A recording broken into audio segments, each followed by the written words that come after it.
Good afternoon and welcome to the Bison Bistro. My name is Tim Fullerton. I am the Director of Digital Strategy here at the department, and I want to thank you all for joining us this afternoon for a very special web chat with Secretary Salazar.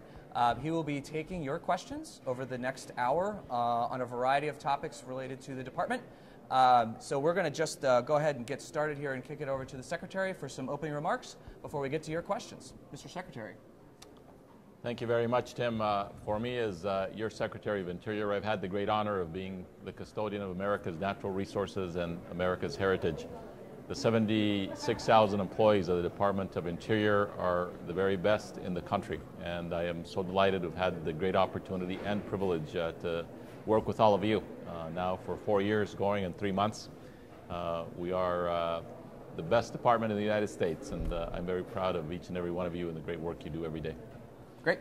Thank you, Mr. Secretary. Well, we're going to start off with a question from Charles in Pennsylvania, and he wants to know, what will you miss most about being Secretary of the Interior? First, the employees. For me, wherever I have gone, and I've been in all 50 states of the United States, I've met with employees of the Department of Interior. I make it a part of my regular visits to any one of our iconic places and to these states because I believe it's important that the employees hear directly from me as I work on behalf of them and on behalf of the American people here at the Department of Interior. And so the work I do is work that I can only do because the employees of the department have supported me, and so I very much appreciate them. I also will miss the great landscapes that we work on here at the Department of Interior. We oversee everything on the mainland and out into the ocean floors from sea to shining sea, and so it's a great United States to be a part of and a great department to be the Cabinet Secretary. Great. Thank you, Mr. Secretary. All right, we're going to move to another question. We got a lot of, a strong variety of the same questions, so we're going to sort of generalize this one, but there's been a lot of talk about sequester and tight budgets. Does Interior have the resources it needs to carry out its mission, and what is the budget picture at this point in time?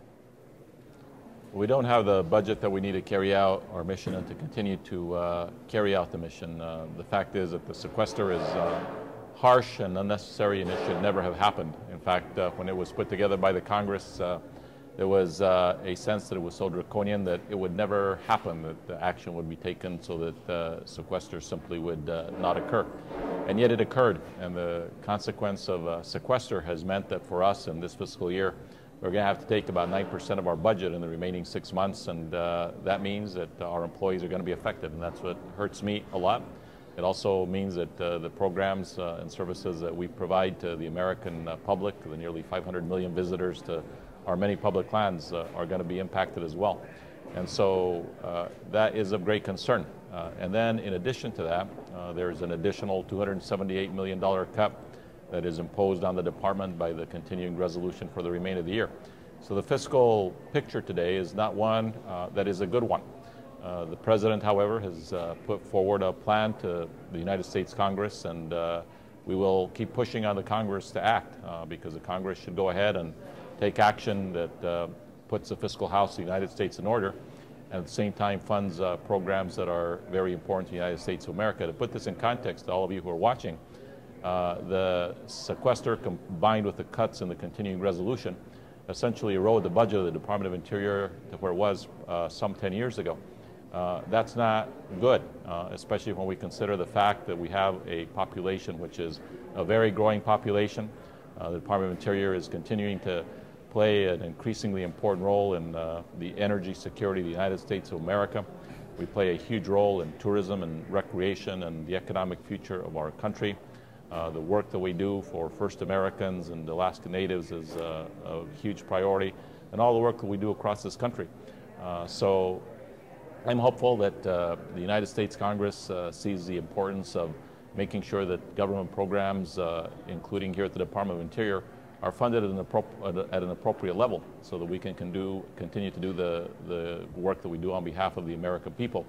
I always have said this and said it to employees just here in the last week. When you look at countries like Iraq, Afghanistan, other countries around the world, they have had a really hard time in standing up a government. Well, here in the United States, we can celebrate our democracy in large part because we have a stable government. That's one of the cornerstones of our country. And I'm optimistic that that we'll see better days ahead with respect to the budget issues that we currently confront. Great. Thank you, Mr. Secretary. And just a programming note, we noticed a lot of you on here said there were some sound difficulties. We have had those restored. And if you want to hear the first two questions, we will have the full video up on our YouTube channel later today at youtube.com/USinterior. So with that, we'll keep going with the next question, which comes from Mike, and it's related to energy issues. And he's asking, do you see our energy reliance being reduced from other sources with recent energy developments of new resources and also energy or alternate energy resources? Mike, the answer to that is absolutely yes. First, our energy program under President Obama has been to make sure that we're moving forward in a way that secures a new energy future for the United States of America and also addresses the reality of climate change. And in producing energy, we have, in the last 4.5 years, doubled renewable energy in the United States of America. We have over 30 renewable energy projects that we've stood up with the help of all of our employees here at the Department of the Interior that we're very proud of. Doubling this renewable energy has been very much a part of what we've been able to accomplish in the last 4 years, but we also have moved forward with fuel efficiency. So we have the most fuel efficient national vehicle fleet system that we have ever had. And it's continuing to move that way, where we ought to be at a point where we're making cars that can make more than 50 miles to a gallon of gasoline. And so when we talk about our energy future and our energy program, we're talking, first of all, about using less through greater fuel efficiencies. Number two, making sure that we are diversifying our fuels off of oil and into renewable energies like solar, wind, and geothermal, as well as biofuels, which are a significant part of our energy portfolio today. And third, that we are continuing to invest in the kinds of research and development that will help us make sure that we have a secure energy future for the United States. All right, thank you, Mr. Secretary. And sort of piggybacking off of that question, Judy would like to know what steps is the department taking to deal with climate change?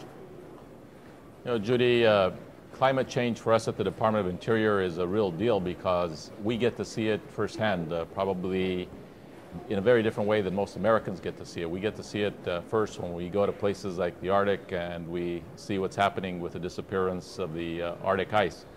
I get to see it when I go to places like Glacier National Park and the scientists there tell me that there will be no more glaciers at Glacier National Park by the year 2020. I get to see it on the Colorado River and the Rio Grande, where we're facing droughts that we haven't seen for almost 1,000 years in all of those states, some 10 states that rely on those two particular basins. And so climate change is a reality, and we here at the Department of the Interior are at the forefront of addressing the issue, one, because we manage the landscapes of America and the oceans of America in many ways. We also are the scientists, where our USGS scientists, along with Bureau of Reclamation and others, are so involved in making sure that we understand the science relating to climate change. And we also are the leaders in adapting to those changes, whether it's in water supply or in managing the fish and wildlife, which is such an important role for us here in the department. We are having to adapt to these realities of climate change. The Department of Interior will continue to be a great leader as we address the reality of tackling climate change in the 21st century. Right.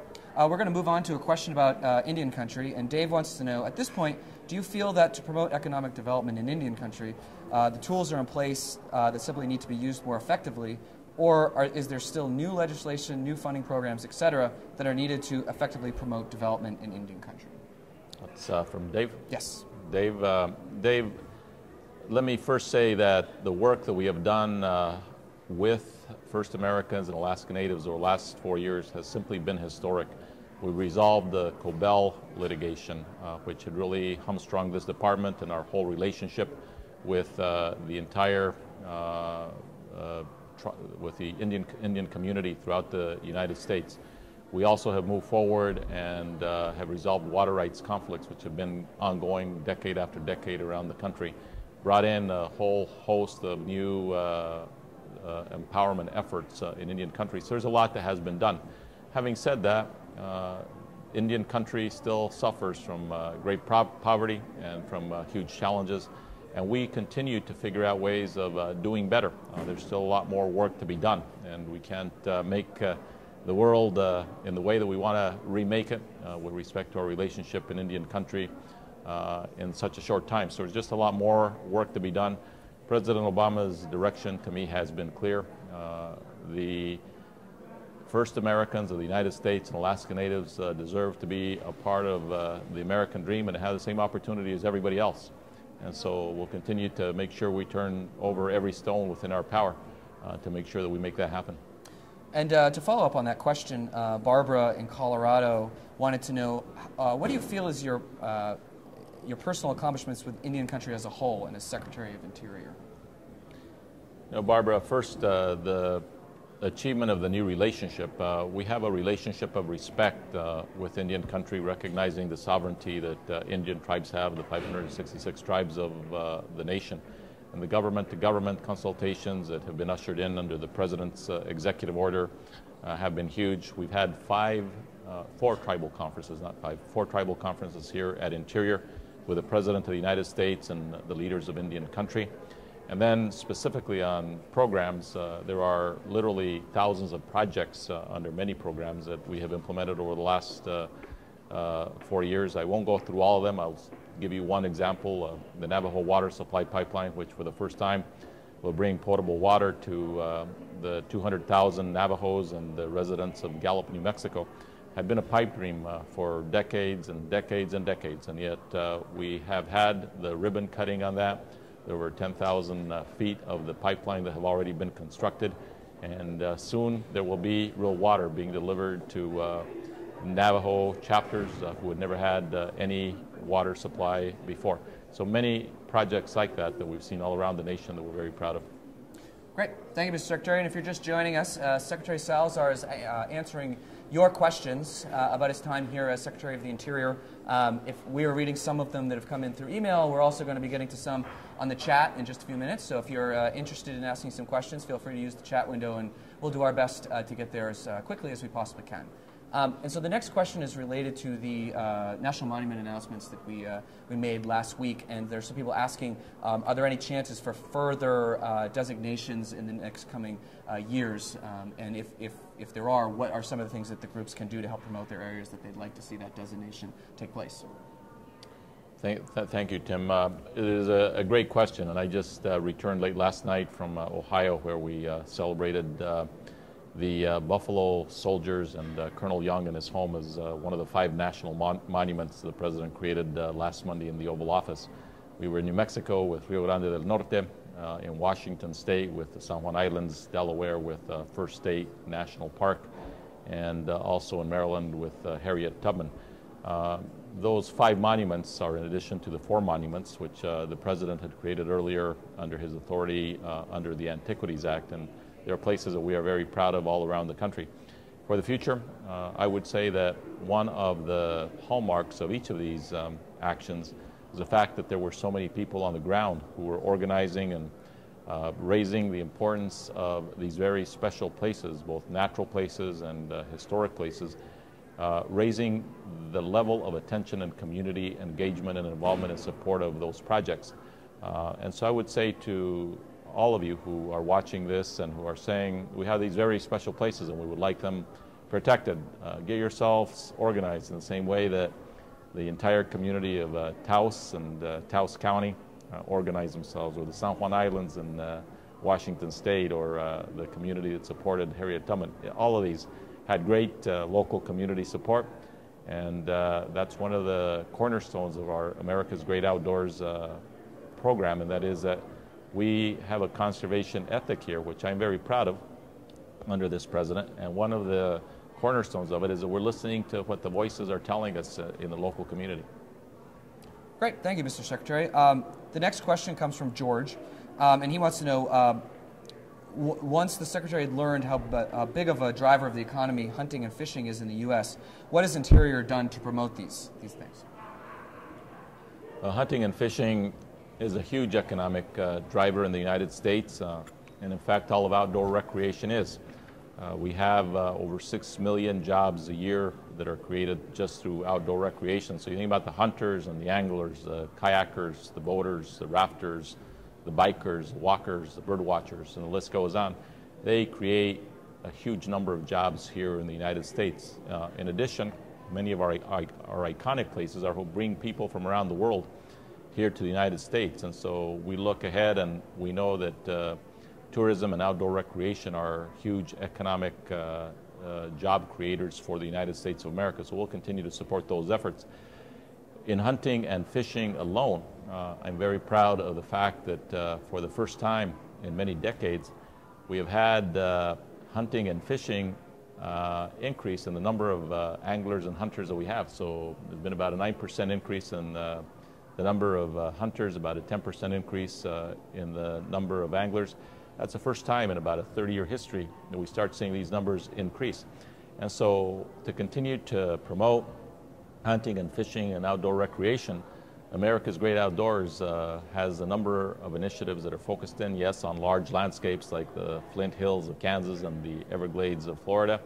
But in addition to that, we're also focused in on urban areas where we're ushering in a new set of opportunities for people in New York and St. Louis and Denver and Los Angeles and many other cities to be able to connect up young people to the outdoors, to learn how to fish, to learn how to enjoy the outdoors in the way that some of us from rural America get to do every day. Great. And then we've got a couple questions that fit perfectly after that answer from both the chat and also from email earlier this week. And this one specifically came from Scott in Colorado. And he asked, do you foresee the AGO, which is for America's Great Outdoors Initiative, carrying on after you leave Interior, and if so, in what ways? I do foresee it, Scott, moving on, continuing on, because this is a presidential initiative. It's President Obama's America's Great Outdoors Initiative that covers departments beyond Interior, the Department of Agriculture, EPA, the NOAA, the other agencies are very much a part of America's Great Outdoors. Within the budgeting process for 2014, there will be chapters in there on America's Great Outdoors, so that takes us into the future. So it will continue, but it will continue more importantly because of the fact that it's what the American people have told us. When we started America's Great Outdoors, the President started a conversation around the country, which included a conference on conservation that we had here at the Department of Interior. And then we went out and we listened to hundreds of thousands of people about what we ought to be doing. And we're focused, yes, on urban parks, on a new agenda for rivers in America, and on making sure that these landscapes like the Everglades and the Flint Hills of Kansas are protected. But in so doing, it's about connecting people to the great outdoors. And so we are doing well. We know that we still have a lot of work ahead of us, but it's a continuing journey. Great, thank you. And we've got several questions related to the Land and Water Conservation Fund. And this question was, how can we get the Land and Water Conservation Fund to higher levels, and what are the chances of it being extended past fiscal year 2015? Well, we need to keep the fight going, because the Land and Water Conservation Fund is a cornerstone of the conservation agenda for the United States. It is what will create the conservation agenda for the next 100 years and beyond. And so we have come very close over the last several years in getting full funding for the Land and Water. I am sure in this administration to get better funding for LWCF. And so when I look at it, I look back at the fact that when LWCF was created, Tim, it was supposed to be created to take advantage of the royalties that are coming off oil and gas from the offshore areas. We currently produce about $12 billion from the offshore areas that go into the Treasury of the United States. But yet, because it's subject to congressional appropriation, there's a very small amount of that ultimately ends up in the Land and Water Conservation Fund. So one of the things that we want to do is to make sure that funding streams do fund the Land and Water Conservation Fund fully. There's a great set of organizations, the Voices for Conservation, that have come together over the last year, and actually it's over the last 2 years. And there's about 1,300 organizations, including the most prominent wildlife and conservation organizations around the country, and they are strongly supporting LWCF. So I believe that the drumbeat will continue, and that at the end of the day, we will be successful. Great, thank you. Now we're going to take a question from Denise on the web chat. And she asked, the availability of green and open space in urban and suburban areas, as well as connectivity to parks, trails, and other recreational resources is critical. How will we prevent loss of these opportunities?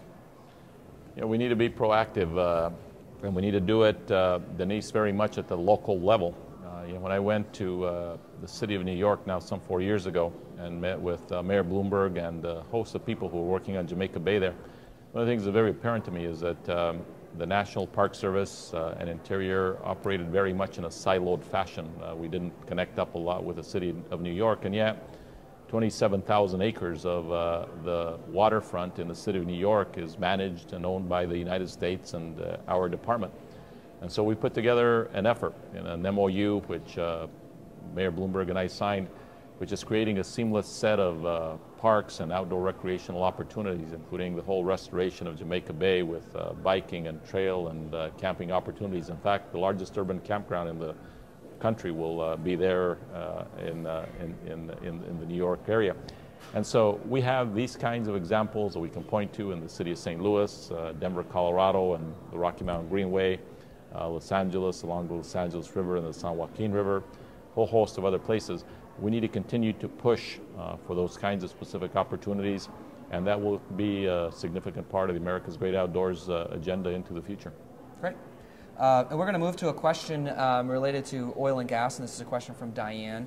And she wants to know, what are the steps that you took to stop some of the issues that were occurring prior to your tenure at Interior, and what can we be assured, or how can we be assured that it will not continue once you are gone? You know, Diane, it's a good question. When I came into Interior, what we were seeing was that there was an agenda on oil and gas that basically allowed oil and gas to be developed anywhere, no matter what the environmental consequences were, regardless of whether drilling was occurring right in the vicinity of a national park or not. It was almost a drill everywhere, drill you can. So we have brought an approach which is a balanced approach. We believe oil and gas drilling and exploration and production is appropriate, but not everywhere. There are places that have special ecologies and environmental values and history that we need to protect. And so that's the approach that we have taken. It's the approach we've embedded in our rules and our regulations and our planning efforts here at Interior. And I'm certain that those reforms will continue to be part of what will stay in place here in this department. Right. And related to that, we actually have a question from David all the way from Chile. And his question is it possible to explain the Interior's role in the all-of-the-above energy strategy that the Obama administration has put forth? You know, David, we play a very critical role in the implementation of that agenda and in having worked as part of the President's energy team in developing that agenda. Our work first is in the production of energy. We produce much of the oil and gas on public lands here in the United States. About 30% of the oil and gas alone just come from the Gulf of Mexico. We also have become great generators of renewable energy.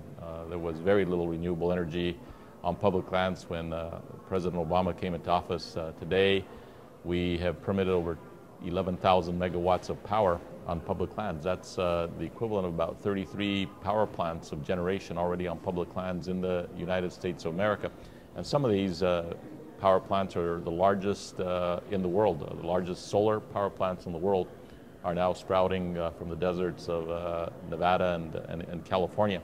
So we play a significant role in developing the overall program for the President of the United States and also in implementing it on the ground. Great. Thank you, Mr. Secretary. And David and anyone else, if you're interested in more information on Interior's work on energy issues, we have a whole section of our website. Just go to the homepage at doi.gov, and you'll be able to find that section real easily. Now we're going to move to another question from the web chat. And this question is, what is the Department of the Interior doing to ensure universal accessibility to our national monuments, parks, and lands? It's a very good question. We are attempting to make sure that people in urban areas have access to these outdoor recreational spaces that I spoke about earlier. In addition to that, we have within our budget efforts to try to increase public access into lands that are important lands for hunting and fishing and outdoor recreation. You know, it's important that these resources, which belong to the American public, are accessible to the American public. And if they're not accessible, then it defeats the purpose in large part. And so access is a significant part of what we are accomplishing through the America's Great Outdoors program. Great. Thank you, Mr. Secretary. We're going to take another question from the web chat. What measures has the department taken to combat the series of extreme weather events which have affected the U.S. in 2012, such as drought, wildfires, and Hurricane Sandy? We saw extreme weather events in 2012, which devastated, obviously, much of New York and New Jersey, and the wildfires that we saw in Colorado and Utah and really throughout the West over last summer.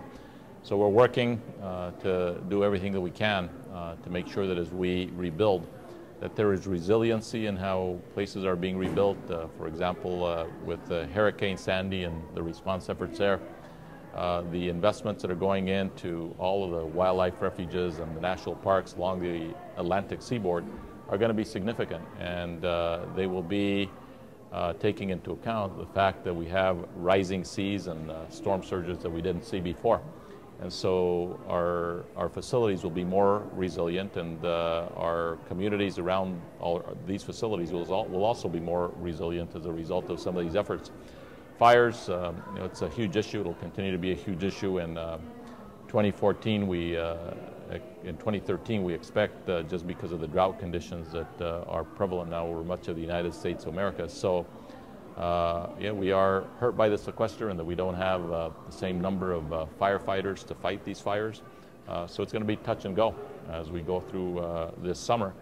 But we are attempting to do everything we can to be smarter in how we're protecting the urban wildland fire interface, and how communities are working with us to protect people and to protect their homes from fires that are sure to occur. Great. Thank you, Mr. Secretary.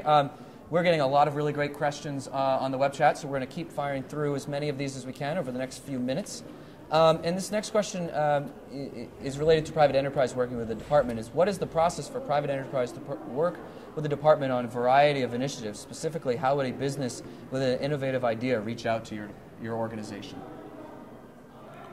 We work with the private sector in the department all the time, obviously, in our capacity as the land managers for 20% of the lands here in the United States, as well as 1.7 billion acres of the ocean floor.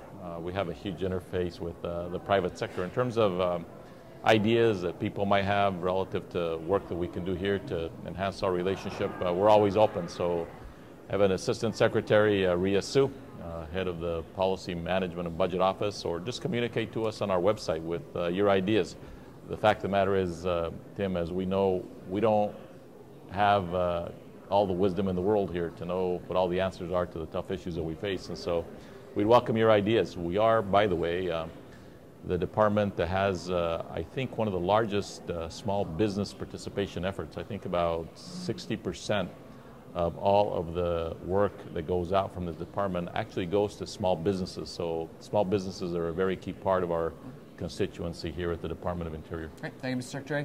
And also, you can contact us on our website, and also I would suggest emailing at info@ios.doi.gov, and we'll make sure that we get you to the right department. So we have probably 10 minutes left, so we're going to keep trying to get through as many of these as we can, and this one came in on email earlier this week from Levi, and their question is, one of the initiatives that you have championed is the 21st Century Conservation Service Corps, which is a modern version of the Civilian Conservation Corps that will employ young people in service to America's public lands. 10 years from now, how do you hope this initiative will be viewed?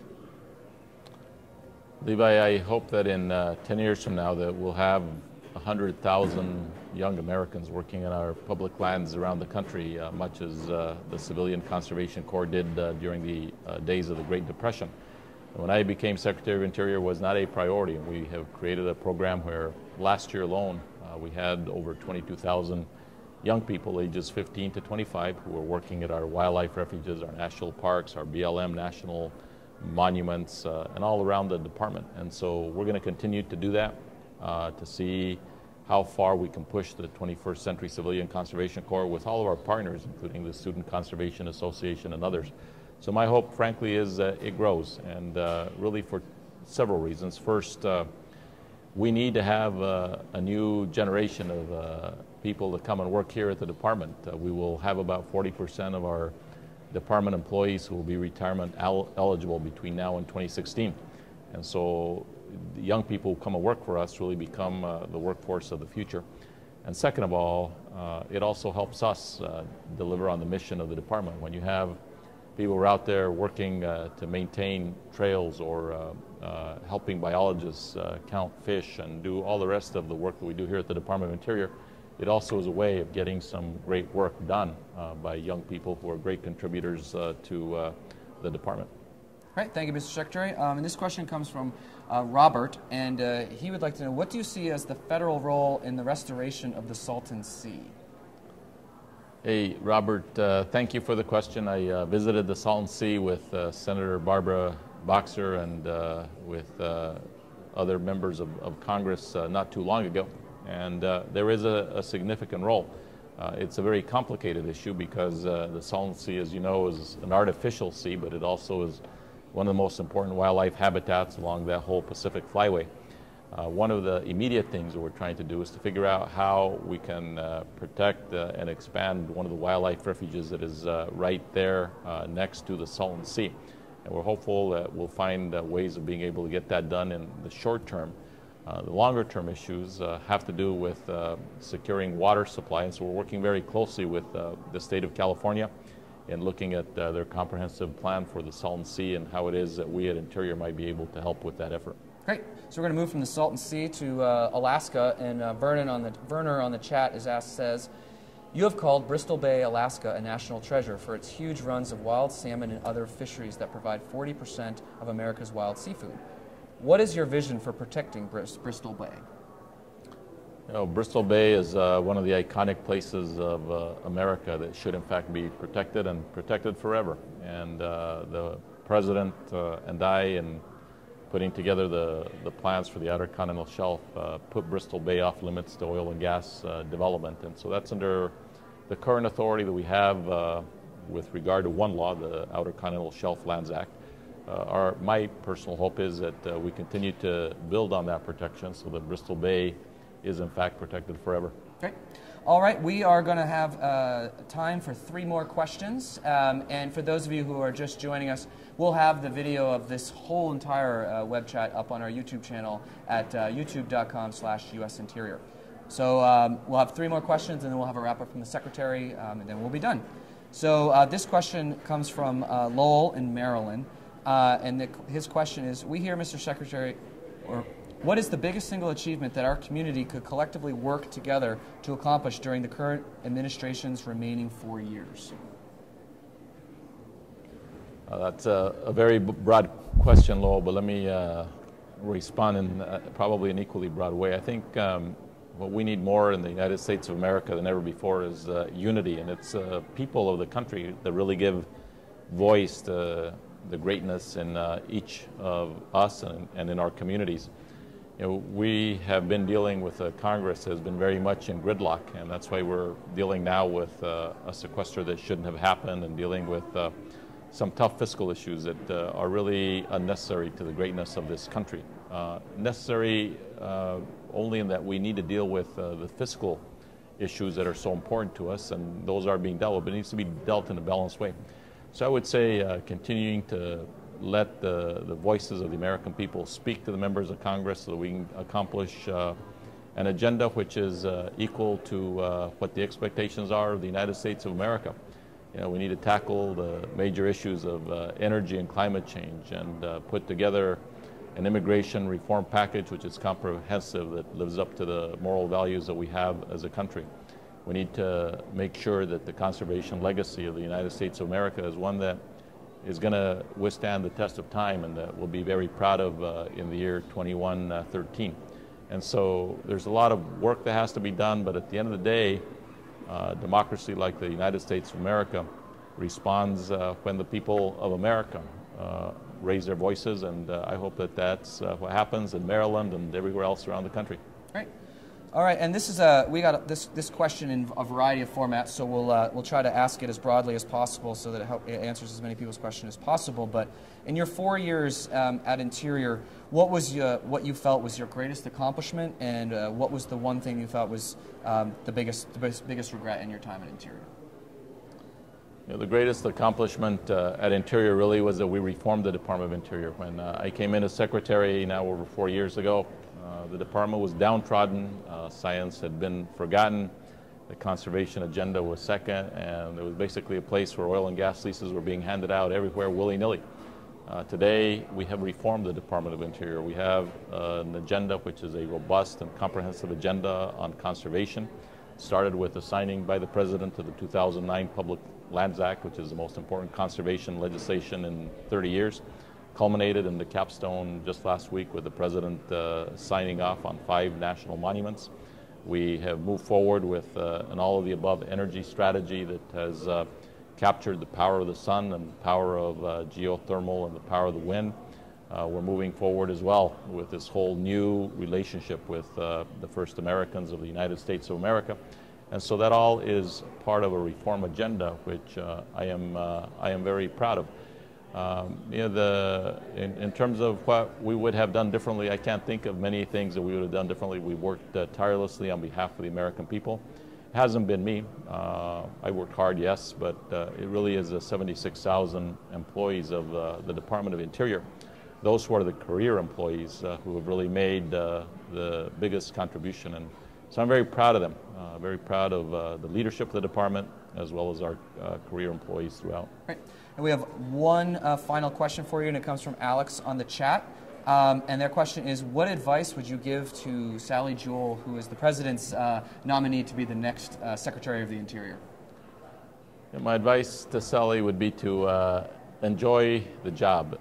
It is a joyful journey, a joyful place, and the things that we get to do here at the Department of Interior, that a Secretary of Interior gets to do, are unparalleled. We get to see the world. For me, exploring the Everglades and the Arctic seas and the rivers of Washington State and Acadia and Maine and all the great places that I've gotten to see and the people that I've gotten to work with. It is truly a joyful journey. For me, it has been a very joyful chapter of my life, and I expect that Secretary-designee Jewell will have the same kind of joyful journey. She is an outstanding pick by the President of the United States. We've known her for a long time. She's been a champion of conservation, including a champion for the Land and Water Conservation Fund for a long time. And so I'm certain that she will be an outstanding Secretary of Interior, and I wish her the very, very best. Great. Thank you, Mr. Secretary, and thank you for everyone tuning in today. We had the most questions and the best questions I think we've ever had in the 3 years of doing these. I want to thank the Secretary for taking the time over the last few years to join us for these chats every once in a while. It's been an honor to be a part of these, and I know people have really appreciated you taking the time. So I'll just turn it over to you for some final remarks, and then we'll wrap this up. Thank you very much, Tim.